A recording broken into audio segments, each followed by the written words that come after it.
Well, hello everybody. Welcome back to the channel, Reading Ideas. This will be a little bit different. So I picked up a copy of the Penguin classic Beowulf, a verse translation. So, Beowulf is the most important English poem and perhaps the most significant single survival from the Anglo-Saxon period. Though its composition was completed in England in the 8th century, so 700s, the poem is set in the heroic societies of 5th century Scandinavia. Against this background of feuding and feasting, the hero, Beowulf, kills Grendel and Grendel's mother, but in killing the dragon is himself killed. We have here something more than merely a heroic poem of historical interest. Beowulf has a truly epic quality and scope, and this verse translation successfully communicates the poem's artistry and eloquence. Okay, so it's England's history, linked to the Anglo-Saxons and Jutes who came across. So, yeah, Beowulf.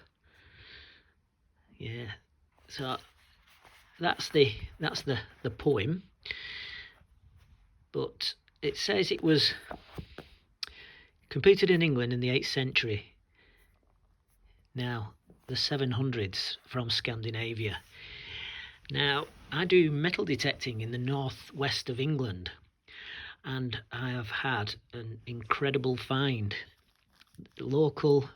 I've found a Anglo-Saxon little settlement area that they did not know existed in the northwest of England, and that is an Anglo-Saxon sciatus made round about the year 710 on the continent. What could be the Netherlands area now, or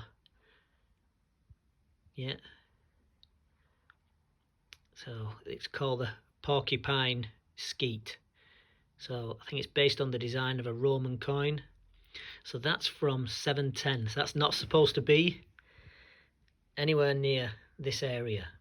So the peoples were here, tiny little area in the northwest of England.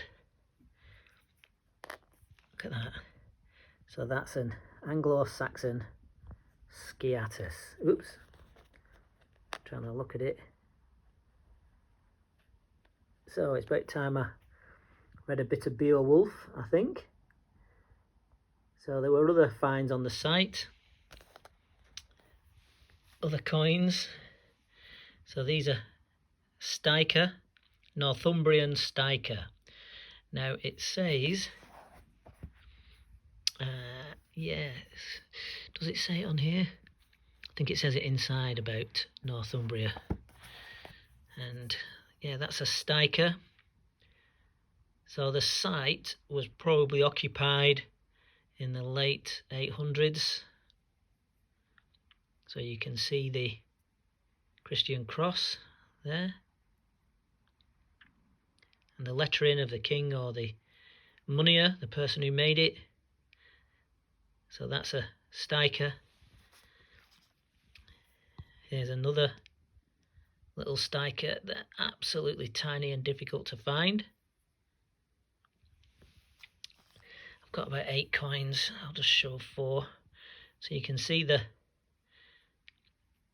quality is poor on that one. You can see just the lettering, the dot and circle on there. Yeah, fabulous stuff. So these will be in Lancaster Museum soon. So this is some of the other finds. A strap end on the end of a piece of leather. That kind of Celtic knot design. Nothing on that side because it would have been against the leather, so no point on the design. That would have been a bigger piece. 2 eyes either side.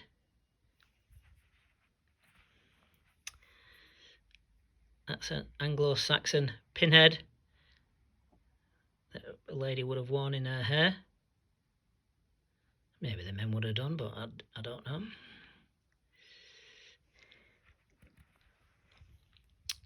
I originally thought those were gaming pieces, but I think that they are the ends of the heads of decorative pinheads.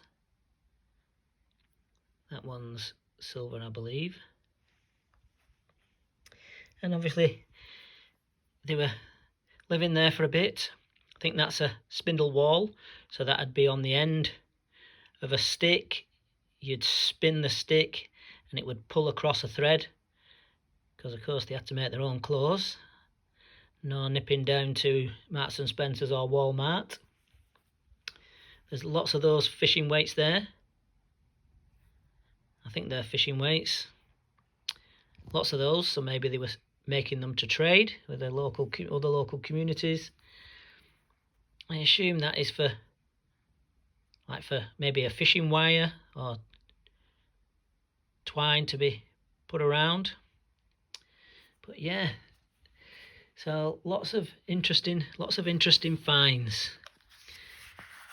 So England's history. Yeah, attend. We have heard of the thriving of the throne of Denmark, how the folk kings flourished in former days, how those royal aethelings earned that glory.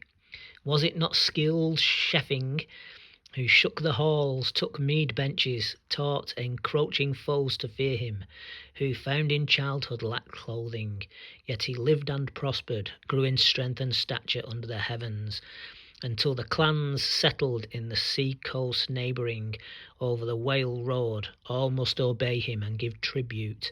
He was a good king. Beowulf. Yeah, Anglo-Saxons, and yeah, an incredible find. So yeah, if you want to see more of them, that's over on the Detecting Daft channel. Right, happy reading everybody.